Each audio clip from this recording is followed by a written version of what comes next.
Ahoy from BA! This is a Rorschach Ocean update from the 10th of December 2024, a summary of what's going down in the 70% surface of the Earth covered in salt water. According to an article by the National Oceanic and Atmospheric Administration, or NOAA, Fisheries, published on Friday the 6th, Pacific salmon faced mixed challenges in 2024.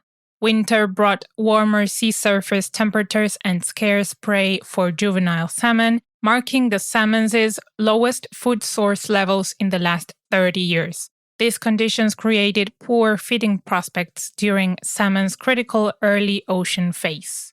However, in the summer, waters rose, cooling the ocean's temperature, which offered improved conditions. Researchers from NOAA's Newport Research Station, who track 16 key ocean indicators, ranked this year's condition as the 18th worst out of the last 27 years, signaling moderate to poor outcomes for juvenile salmon survival. Still in the Pacific Ocean, according to the U.S. Geological Survey, a 7-magnitude earthquake struck 40 miles or 64 kilometers southwest of Ferndale, Northern California, in the North Pacific Ocean on Thursday the 5th. The earthquake led to 2 deaths and left 11 people injured. The earthquake triggered a brief tsunami warning along the California and Oregon coasts, but the authorities lifted it after confirming no destructive waves would occur. The earthquake triggered aftershocks within 100 miles, or 160 kilometers, of the epicenter. These aftershocks, resulting from shifts along the same fault line, can occur for days, weeks, or even years and may match or exceed the original quake's intensity. The quake caused significant shaking across the region, with the affected areas experiencing varying levels of intensity.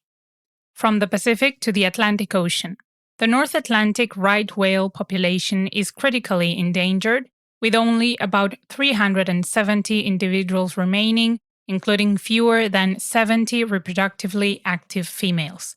The species faces significant challenges to recovery, such as entanglements in fishing gear, vessel strikes, and changes in prey availability due to climate change. Females now give birth every 6 to 10 years on average, compared to the normal 3-year gap, resulting in fewer calves born each year.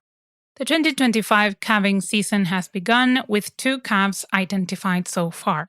Efforts to protect the species focus on reducing human-caused mortality, minimizing vessel collisions, and monitoring calving areas along the U.S. East Coast.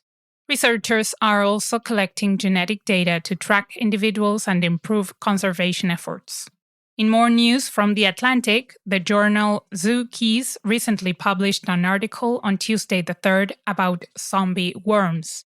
The research took place in the southern Atlantic Ocean off the coast of Brazil, where researchers dropped cow bones into the deep sea to simulate whale falls, ecosystems formed by the sinking of whale carcasses.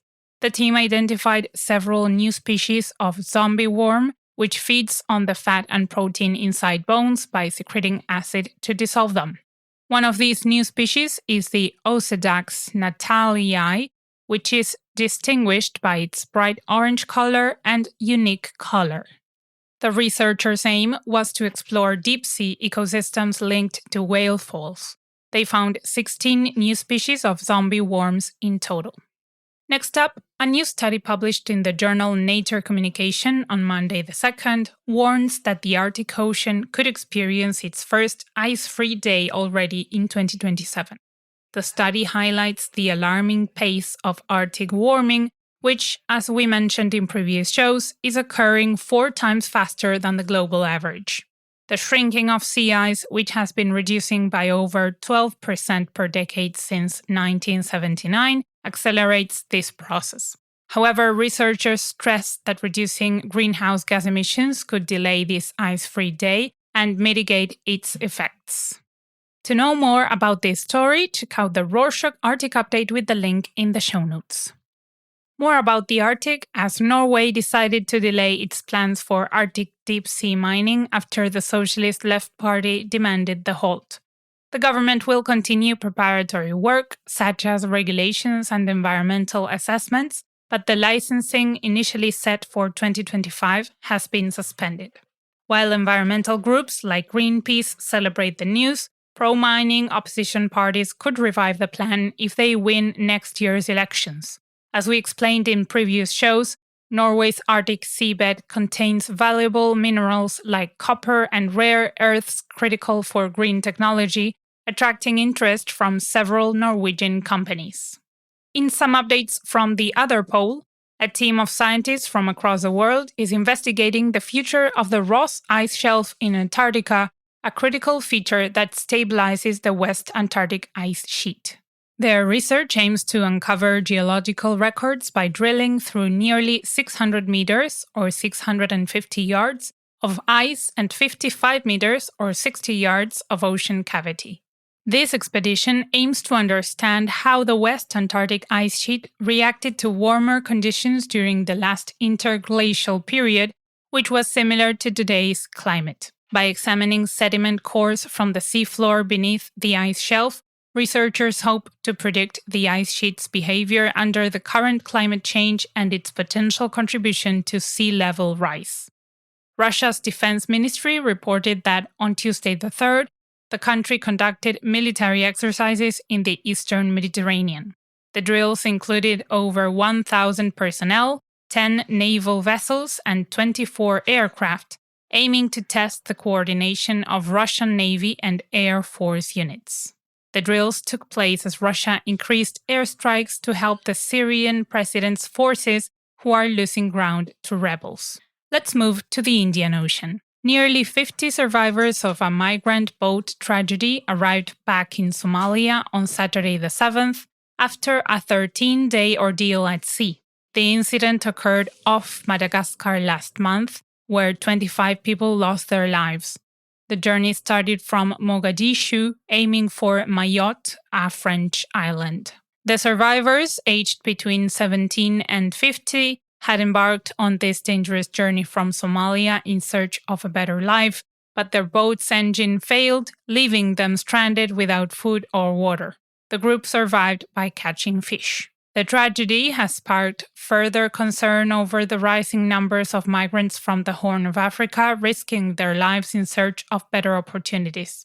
Somali officials arrested 8 people involved in the smuggling operation.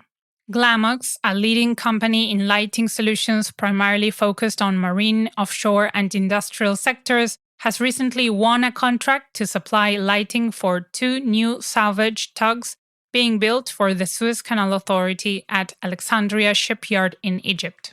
These tugs will help keep the Suez Canal open, and Glamox will supply a variety of lighting systems, including LED floodlights, searchlights, and indoor lights for the vessels. Each tug will have about 780 lights. The new tugs, scheduled for delivery in 2025 and 2026, will be 72 meters or 78 yards long and will play a key role in rescue operations. Talking about important canals, The Interpreter published an article on Thursday the 5th about the project of the Funan-Teco Canal, a $1.7 billion infrastructure in Cambodia, which aims to connect the Mekong and Bassac rivers to the Gulf of Thailand, facilitating direct export access and reducing dependence on Vietnamese ports. However, the environmental impact and financing of the project are not certain. The Cambodian government says local companies will fund 51% of the project and that the remaining 49% will be delivered by China Road and Bridge Corporation. The article mentioned speculation that suggests potential hidden Chinese loans. Environmentalists and neighboring countries have raised concerns about the canal's impact on the Mekong River. And to close this edition, the Black Sea Memorandum of Understanding Committee, which oversees the Port State Control or PSC activities among its member states, is launching a new feature allowing flag states to download PSC data for their vessels starting on the 1st of January 2025. This initiative will provide accessible and reliable maritime data. The trial phase introduces an interface enabling flag states to easily access inspection records, ship details, and deficiency data from the past 3 years. This mechanism aims to improve safety, pollution prevention, and transparency within the maritime sector. And that's it for this week. Thank you for joining us. We hope you are enjoying the Rorschach Ocean Update as much as we enjoy making it. Don't forget to subscribe on your favorite platform to keep up with what's going on in the 70% surface of the Earth covered in salt water. See you next week!